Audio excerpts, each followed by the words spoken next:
नाशिकमध्ये गुन्हेगारीचा थरकाप उडवणारी घटना समोर आली आहे। किरकोळ वादातून संतापलेल्या एका आरोपीने थेट चाकू काढत 5 जणांवर जीवघेणा हल्ला केल्याने परिसरात भीतीचं वातावरण पसरलं होतं। दिनांक 1 एप्रिल 2026 रोजी घडलेल्या या घटनेत फिर्यादी व त्यांचे 4 भाऊ यांच्यावर निर्दयपणे वार करण्यात आले।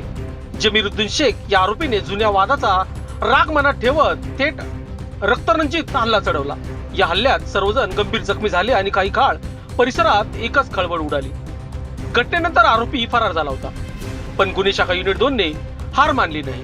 गुप्त माहितीच्या आधारे पोलिसांनी सिन्नर फाटा परिसरात सापळा रचला आणि अखेर आरोपीला जेरबंद केले। जमीरुद्दीन मुजफिरुद्दीन शेख वय वर्ष 40 असं अटक करण्यात आलेल्या आरोपीचं नाव आहे। चौकशीत त्याने गुन्ह्याची कबुली दिली असून पुढील कारवाईसाठी त्याला मुंबई नाका पोलिसांच्या ताब्यात देण्यात आलं आहे। या प्रकरणी भारतीय न्याय संहिता 2023 अंतर्गत गंभीर कलमाखाली गुन्हा दाखल करण्यात आला आहे। लोकशास्त्र न्यूज साठी बंटी आडाव, नाशिक।